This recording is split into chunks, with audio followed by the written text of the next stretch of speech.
وہ ایک شعر ہے نا کہ قدرت جو ہے وہ افراد سے تو درگزر کر بھی دیتی ہے لیکن ملت کے گناہوں کو معاف نہیں کرتی.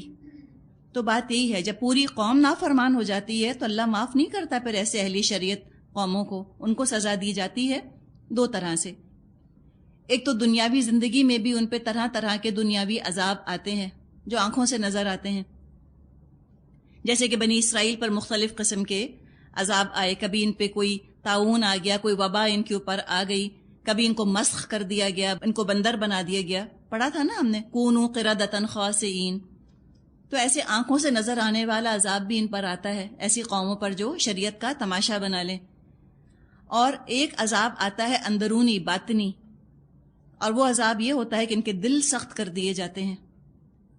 اسی کے بارے میں فرمایا آگے، وَجَعَلْنَا قُلُوبَهُمْ قَاسِيَةً، اور ان کے دل ہم نے سخت کر دیے، ہدایت جذب کرنے کی صلاحیت سے محروم ہو گئے.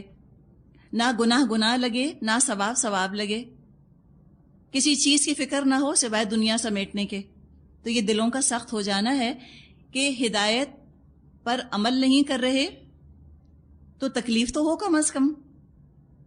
لیکن کیا حال ہو جاتا ہے ان قوموں کا کہ ہدایت پر عمل نہیں کر رہے تو کوئی تکلیف بھی نہیں ہے دل میں. ہدایت کی طلب تک ختم ہو جائے دل سے، یہ ہے دراصل دل کا سخت ہو جانا. گناہ کر کے ضمیر میں چبن بھی محسوس نہ ہو، کوئی اچھا کام کر کے دل میں خوشی محسوس نہ کریں کہ اچھا اللہ راضی ہو رہا ہے، اللہ کی محبت بالکل ہی نکل جائے، وہ دل اب سخت ہو جاتے ہیں. جیسے جسم کے اندر جب تک روح رہتی ہے جسم نرم رہتا ہے، جب جسم سے روح نکل جاتی ہے جسم اکڑ جاتا ہے. دلوں کے اندر جب تک اللہ کی عظمت، اللہ کا تقوی، اللہ کی محبت رہتی ہے دل نرم رہتے ہیں. اور جب تقوی نکل جائے، اللہ کی محبت، اس کی عظمت احترام نکل جائے، دل مردہ ہو کر سخت ہو جاتے ہیں، مردہ دل. تو ان کے دل بھی سخت ہو گئے. اللہ کی محبت کو دنیا کی محبت نے ریپلیس کر دیا. کیا کرنے لگے؟ ظاہر ہے جب اللہ کی محبت نکلے گی تو اللہ کے کلام کی محبت کہاں سے رہے گی؟ ان کے دل میں اللہ کے کلام کی عظمت، محبت بالکل ختم ہو گئی. تورات کا انہوں نے کھیل بنا لیا. کیا کرتے تھے؟ یحرفون الکلم عن مواضعہ. اب ان کا حال یہ ہے کہ الفاظ کا الٹ پھیر کر کے بات کو کہیں سے کہیں لے جاتے ہیں. اور انہوں نے بہت سی تحریفات کی اپنی کتاب کے اندر. نبی اکرم صلی اللہ علیہ وسلم کا نام موجود تھا، تبدیل کر دیا. لفظی تحریف کی، معنوی تحریف کی. انہوں نے ذبیح اللہ اسماعیل علیہ السلام کے بجائے اسحاق علیہ السلام کو ثابت کرنے کی کوشش کی. جو اللہ تعالیٰ نے ان کو دیا تھا وہ انہوں نے سارا چھپا لیا. اور یہ جو ہے نا ایک بات کہ یحرفون الکلمہ عن مواضعہ، یہ بڑا امپورٹنٹ ہے. اس کو ہم انگلش میں کہتے ہیں نا آؤٹ آف کانٹیکسٹ بات کو کوٹ کرنا. یہ وہ چیز ہے، کلام کو اس کے مقام سے ہٹا دیتے تھے. جو مقام تھا اس سے ہٹا کر اس بات کو بیان کرتے تھے آؤٹ آف کانٹیکسٹ. اور جب بھی دین میں کوئی بگاڑ پیدا کرنے کھڑا ہوگا وہ یہی کرے گا. قرآن کی آیات کو آؤٹ آف کانٹیکسٹ کوٹ کرے گا، سیاق و سباق سے کاٹ کر پیش کرے گا، یا احادیث کو آؤٹ آف کانٹیکسٹ پیش کرے گا. وہ یہی کرے گا. اسی سے بگاڑ کرنے کی وہ کوشش کرتے ہیں تاکہ لوگوں کو متنفر کر دیں یا اپنی کسی خود ساختہ عقیدے کے پیچھے لوگوں کو لگا دیں. اس کے لیے تحریف کرتے ہیں. یہ کام بنی اسرائیل نے کیا. اور کیا کیا؟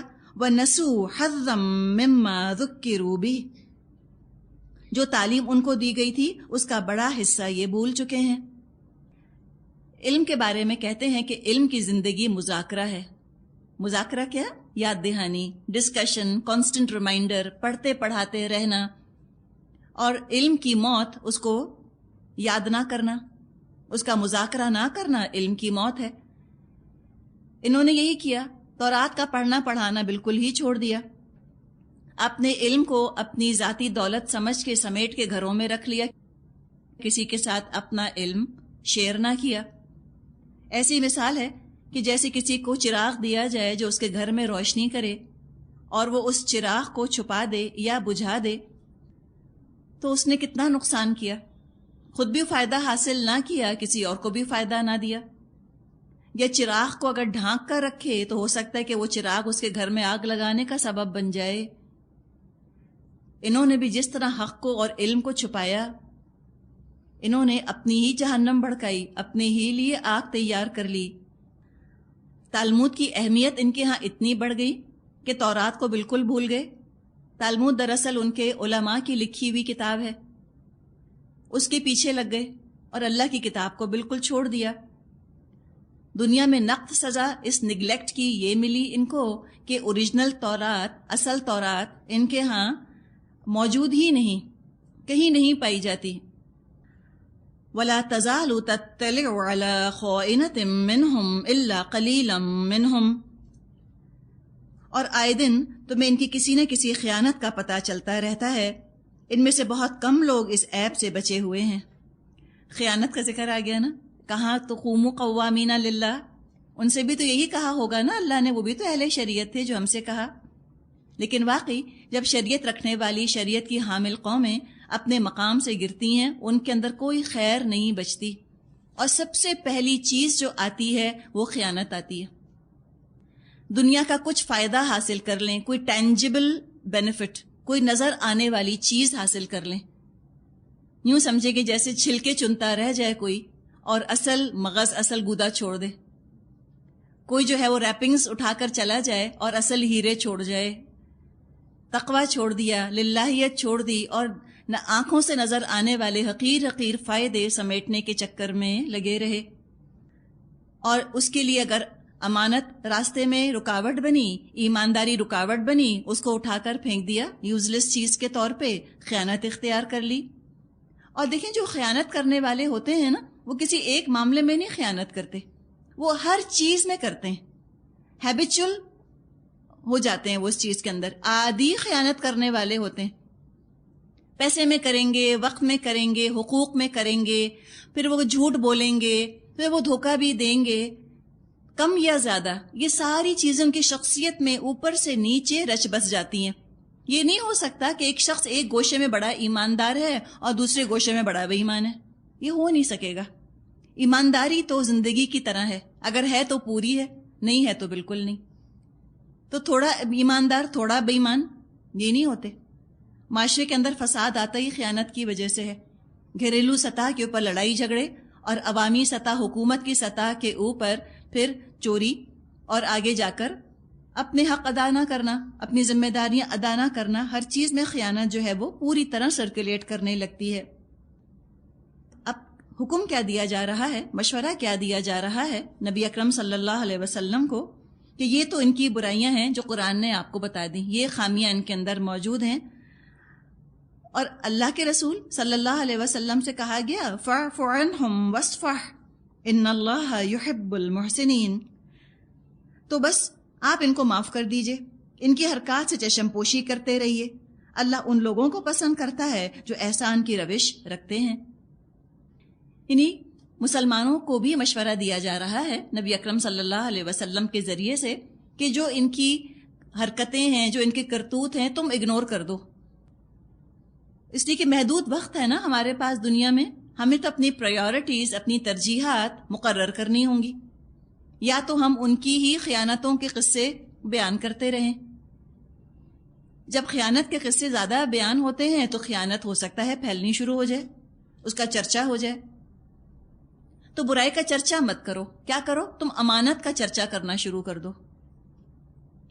یہ ایک اور بات ہمیں پتہ چلی ہے یہاں سے کہ اگر کسی کے بارے میں ہمیں کسی برائی کا علم ہو، اس برائی کا ڈسکشن مت کریں، مت پھیلائیں اس کو۔ ہم نے پڑھا تھا نا کہ تم تعاون کرو بر اور تقوی پر، اور اسم اور عدوان پہ تعاون مت کرو۔ تو ایک طرح کا تعاون بر اور تقوی پر یہ بھی ہے کہ اچھائیوں کو پروپیگیٹ کیا جائے، صرف نیگیٹو باتیں نہ پھیلائی جائیں بلکہ لوگوں کی پازیٹیو باتوں کو آگے پروپیگیٹ کیا جائے، اور ان کی برائیوں کو اگنور کر دیا جائے تاکہ وہ زیادہ پھیلے نہ معاشرے کے اندر۔ اس لیے کہ ہر طرح کی پرورٹڈ ذہنیتیں موجود ہوتی ہیں، مسخ شدہ ذہنیت لوگوں کی ہوتی ہے، برائی ان کو بہت اچھی لگتی ہے، اور اگر برائی کا چرچا بہت ہوگا، ہو سکتا ہے ان کا ذہن چل پڑے اس طرف کہ چلو ہم بھی اس برائی میں حصہ لے لیں، ہم بھی یہ طریقے اختیار کر لیں۔ ایک بات تو یہ، دوسری بات کیا کہ ان اللہ یحب المحسنین میں یہ بات شامل ہے کہ اگر وہ تم سے خیانت کرتے ہیں تم ان سے خیانت مت کرو، تم احسان کا رویہ ہی رکھو، اللہ کو تو احسان کرنے والے بہت اچھے لگتے ہیں۔ حسن سلوک ایسا نسخہ ہے کہ جو بے حصوں میں بھی نیکی کی حس پیدا کر سکتا ہے۔ اور بہرحال حسن سلوک کرنے سے کوئی اگلا ٹھیک ہو یا نہ ہو، اپنا اخلاق، اپنے معاملات تو ایک مسلمان کو اپنے مقام کے شایان شان ہی رکھنے چاہیے۔ آگے فرمایا آیت نمبر 14۔ اب یہاں ذکر ہے نصارہ کا۔ وَمِنَ الَّذِينَ قَالُوا إِنَّا نَصَارَىٰ، اور ان لوگوں میں سے جنہوں نے کہا کہ ہم نصاراں ہیں۔ اس میں آپ دیکھیں بڑا لطیف طنز ہے، ایک سرکیزم ہے۔ قالوا انا نصارا، وہ لوگ جنہوں نے کہا ہم نصارہ ہیں۔ اللہ نے نام نہیں رکھا تھا نصارہ ان کا، وہ تو مسلم ہی تھے۔ انہوں نے اپنا ایک گروہی نام رکھ لیا، اپنی امتیازی شان بنا لی، ایک ڈسٹنگوشنگ کریکٹرسٹک، ڈسٹنگوشنگ آئیڈینٹی اپنی رکھ لی الگ سے انہوں نے، اور اپنا نام نصارہ رکھ لیا۔ حالانکہ اللہ نے تو ہمیشہ مسلم کہا ہر رسول کے امتیوں کو۔ فرمایا اخذنا میثاقهم فنسوا حظا مما ذکروا به فاغرینا بینہم العداوة والبغضاء الى یوم القیامة وسوف ینبئہم اللہ بما كانوا یصنعون۔ مگر ان کو بھی جو سبق یاد کرایا گیا تھا اس کا ایک بڑا حصہ انہوں نے فراموش کر دیا۔ آخر کار ہم نے ان کے درمیان قیامت تک کے لیے دشمنی اور آپس کے بغض اور عناد کا بیج بو دیا، اور ضرور ایک وقت آئے گا جب اللہ انہیں بتائے گا کہ وہ دنیا میں کیا بناتے رہے۔ یصنعون کا لفظ بڑا خوبصورت ہے۔ صنعت ہم کہتے ہیں نا، صنعت انڈسٹری، یصنعون بناتے ہیں۔ ہم کہتے ہیں نا لیبرسلی کوئی کام کرنا، وقت لگا کے، صلاحیت لگا کر، سوچ بچار کر کے، پلان کر کے صنعت لگتی ہے، انڈسٹری لگتی ہے۔ تو انہوں نے بھی جو بگاڑ پیدا کیا لا علمی غفلت کی وجہ سے نہیں کیا، بلکہ بڑی صنعت کے ساتھ کیا، بڑا لیبر کیا، اس کے اوپر اپنا ٹیلنٹ لگایا، بڑی ہنر مندی سے یہ کام کیے، بڑی چالاکیاں کی انہوں نے، سوچ سمجھ کے انہوں نے دین کے اندر بگاڑ پیدا کیا۔ یصنعون کا لفظ استعمال کیا گیا ہے۔ اب کس کے درمیان اللہ تعالیٰ نے عداوت اور بغض ڈال دیا؟ دو اس میں اقوال ہیں۔ ایک تو یہود اور یہود کے درمیان کئی فیکشنز ہو گئے، کئی گروہ بن گئے، یا جو یہاں ذکر ہے نصارہ کا، کہ نصارہ کے اپنے کئی فرقے ہیں اور سب ایک دوسرے کے بڑے جانی دشمن رہے۔ کتابیں آپ کو ملیں گی ان کی آپس کی جنگوں پہ، کہ بلڈ آف دا کراس سنا ہے کتاب ہے، اس میں ان کی اپنی جنگوں کا ذکر ہے، کتنی خونی جنگیں ہیں جو ان کی آپس میں ہوئیں۔ یہودیوں کے آپس میں کئی فرقے بنے ہوئے ہیں، ایک تو یہ قول ہے۔ دوسرا کیا، کس کے درمیان دشمنی؟ یہود اور نصارہ کے درمیان۔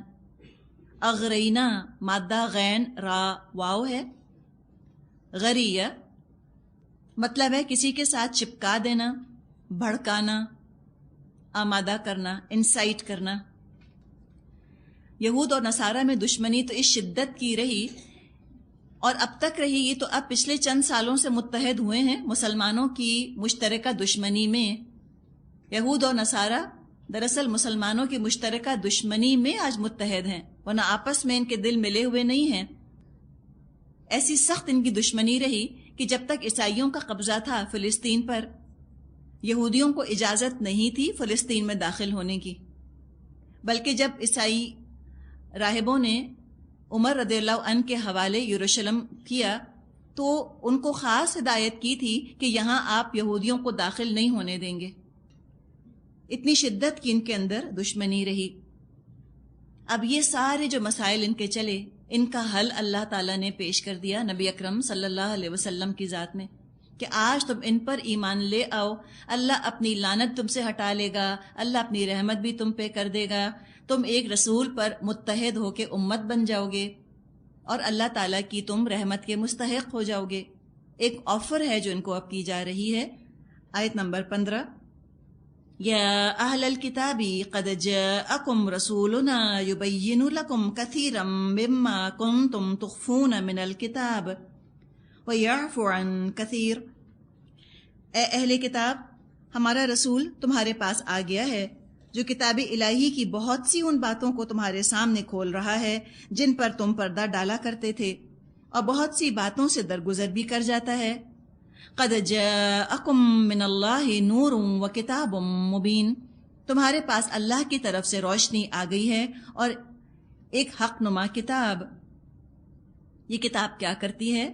آیت نمبر 16 میں فرمایا یہدی بہ اللہ من اتبع رضوانہ سبل السلام ویخرجہم من الظلمات الی النور بإذنہ ویہدیہم الی صراط مستقیم۔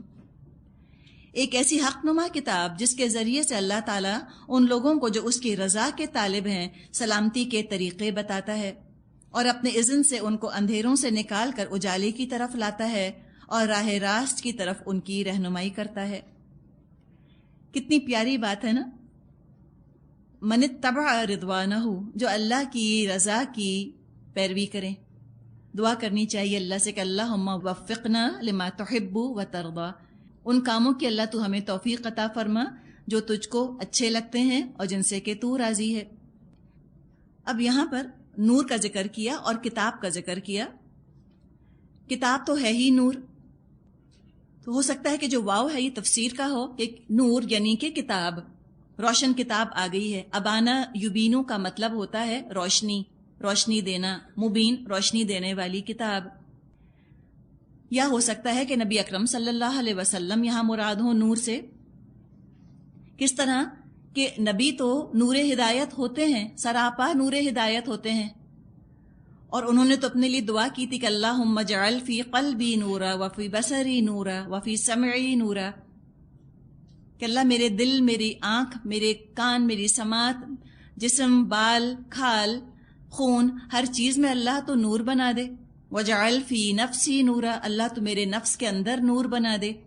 تو اللہ تعالیٰ نے تو اپنے نبی کی یہ دعا یقیناً قبول فرمائی۔ آپ تو سراپا نور تھے، آپ کی جو روحانیت تھی وہ جسم کے تقاضوں پر غالب تھی، تو نورانیت غالب تھی آپ کی جسمانیت پر، نبی اکرم صلی اللہ علیہ وسلم کی۔ اس کا مطلب یہ نہیں کہ آپ نور سے بنے تھے، نعوذ باللہ، یہ مطلب نہیں۔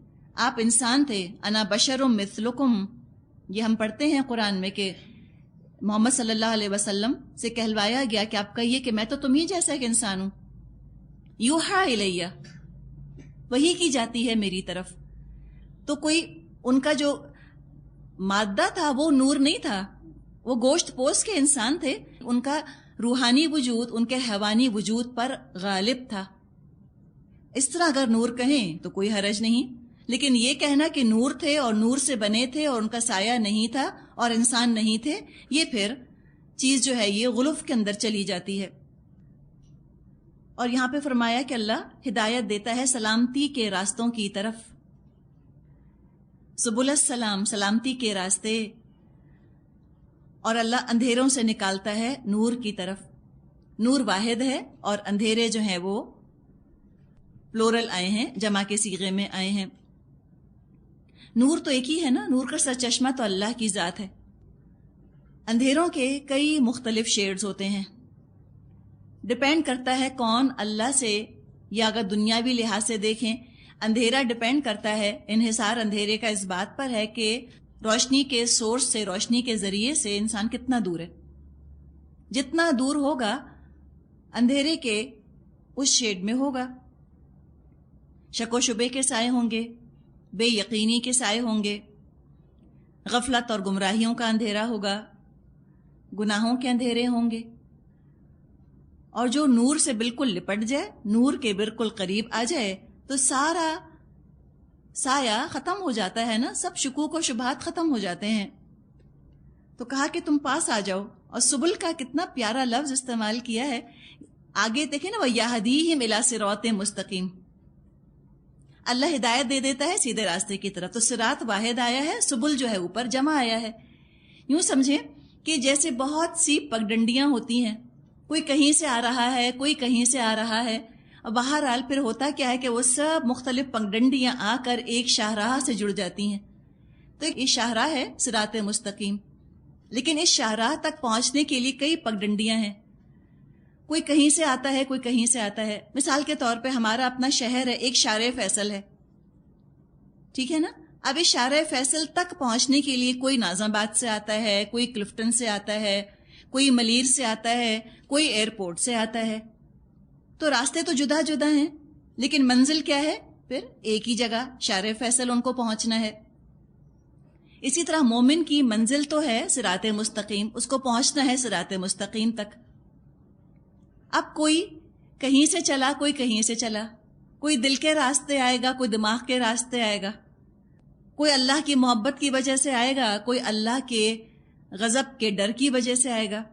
اللہ تعالیٰ کوئی نہ کوئی اس کو راستہ, کوئی نہ کوئی اللہ اس کو پگڈنڈی دکھا دے گا جو کہ پہنچ جائے گی صراط مستقیم تک. اور انسان جب اندھیروں میں ہوتا ہے تو رفتہ رفتہ اندھیروں سے نکلتا ہے, شیڈ بائی شیڈ, ڈپینڈ کرتا ہے کون کتنے گہرے اندھیرے میں ہے, اس سے نکلنے کا اللہ تعالیٰ راستہ دکھا دے گا. آگے فرمایا آیت نمبر 17, لَقَدْ كَفَرَ الَّذِينَ قَالُوا إِنَّ اللَّهَ هُوَ الْمَسِيحُ ابْنُ مَرْيَمَ, یقیناً کفر کیا ان لوگوں نے جنہوں نے کہا کہ مسیح علیہ السلام ابن مریم ہی خدا ہیں. یہ ان کا ایک گروہ ہوا کرتا تھا عیسائیوں کا, جیکوبائٹس. ان کا یہ عقیدہ تھا. ان کے ہاں بھی الگ الگ عقیدے ہیں نا. ایک تو کہتے ہیں کہ عیسیٰ علیہ السلام گاڈ ری انکارنیٹ ہیں, نعوذ باللہ, کہ اللہ حلول کر گیا عیسیٰ علیہ السلام کی شکل میں, عیسیٰ علیہ السلام کے اندر. ایک عقیدہ یہ ہے. ایک کہتے ہیں کہ نہیں, عیسیٰ علیہ السلام خدا نہیں ہے, خدا کے بیٹے ہیں. کوئی کہتا ہے کہ مریم علیہ السلام وہ بھی ٹرینٹی کے اندر شامل ہیں, مدر آف گاڈ, نعوذ باللہ, یہ کہا جاتا ہے. تو مختلف ان کے عقائد ہیں. تو کہا کہ کفر کیا جنہوں نے کہا کہ اللہ هو المسیح ابن مریم, اللہ ہی تو مسیح ابن مریم ہے, نعوذ باللہ. اور آپ دیکھیں کہ اس میں مسلمان کون سے پیچھے رہ گئے؟ سب نہیں, لیکن کچھ فرقے تو ہیں مسلمانوں کے جن کا کہنا یہ ہے کہ وہی جو مستوی عرش تھا خدا ہو کر اتر پڑا مدینے میں مصطفیٰ ہو کر. انہوں نے کہا کہ جو عرش پر خدا ہے وہ مدینے میں مصطفیٰ ہے. تو فرق کیا رہا؟ ایک ہی تو بات ہو گئی.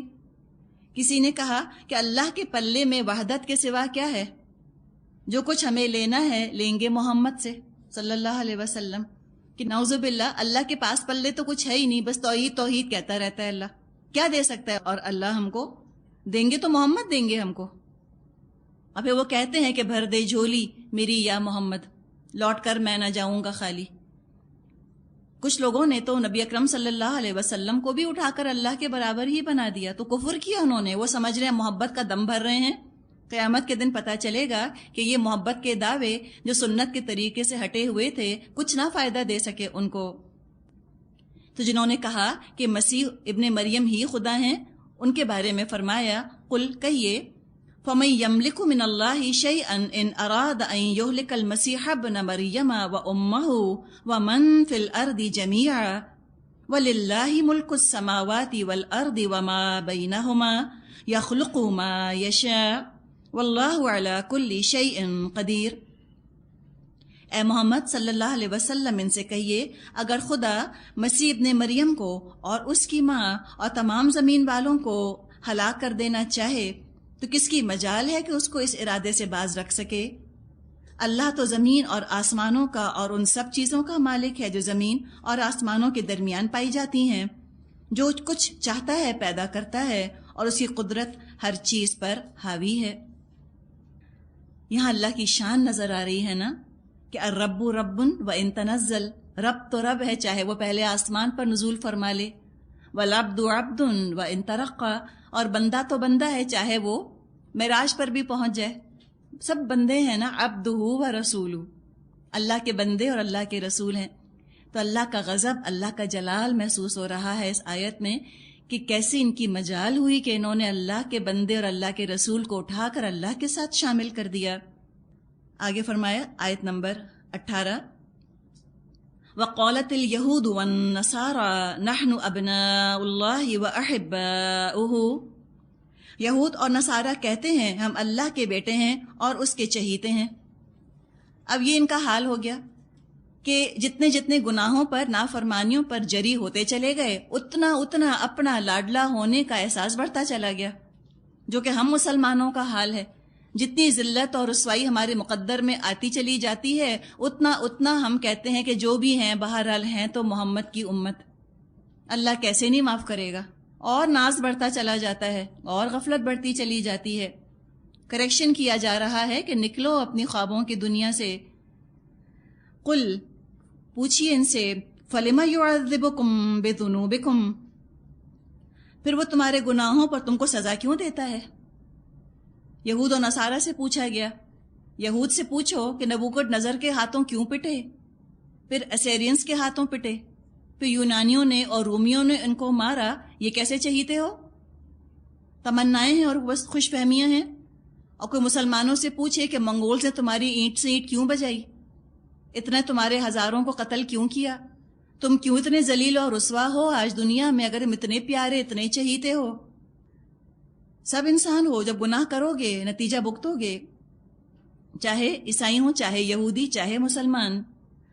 بل انتم بشر ممن خلق یغفر لمن یشاء ویعذب من یشاء وَلِلَّهِ مُلْكُ السَّمَاوَاتِ وَالْأَرْضِ وَمَا بَيْنَهُمَا وَإِلَيْهِ الْمَصِيرُ۔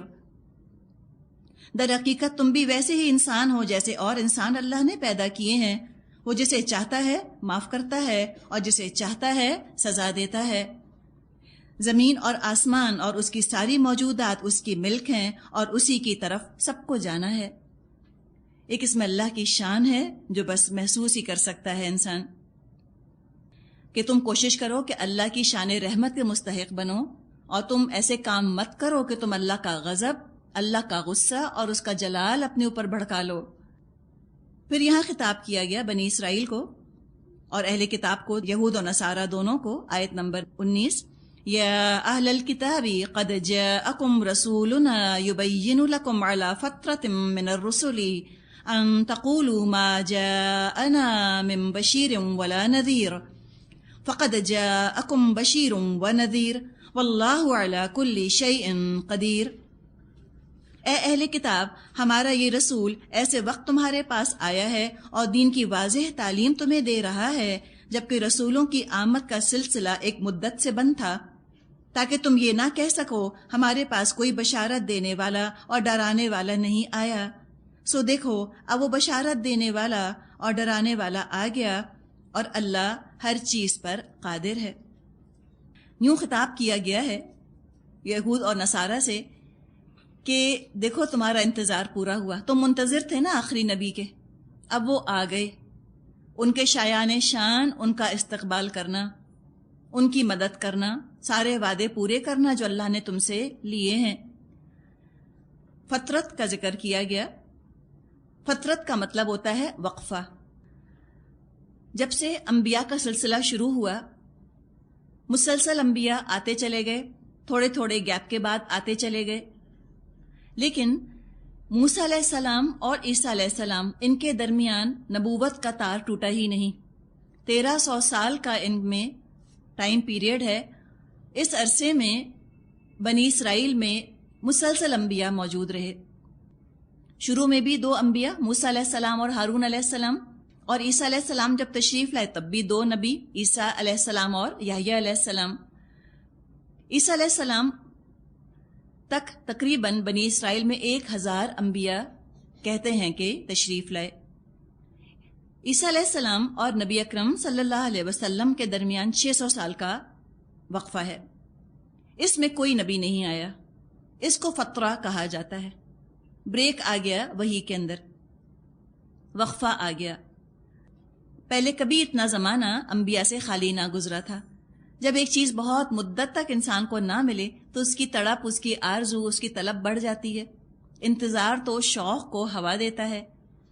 تو جن لوگوں کو انتظار تھا کہ آخری نبی آنے والے ہیں، ان کا تو شوق بھڑک رہا تھا، اور جب اپنی پسندیدہ، اپنی وہ چیز جس کا انسان منتظر ہوتا ہے، جب وہ سامنے آتی ہے تو انسان تو لپکتا ہے، دوڑتا ہے اس کی طرف۔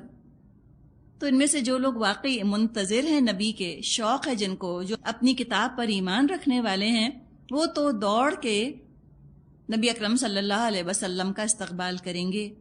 تو یہ سمجھیے کہ ایک معیار، ایک کرائیٹیرین ہے جو کہ بتا دیا گیا کہ اب یہ آخری نبی تشریف لائے ہیں محمد صلی اللہ علیہ وسلم۔ یہ فرقان بن کر آئے ہیں، اور پتہ چل جائے گا کہ تم میں سے کون اپنی کتاب اپنے رسولوں کے ساتھ سچا سنسیئر مخلص تھا اور کون ایسی ہی دعوے کر رہا تھا۔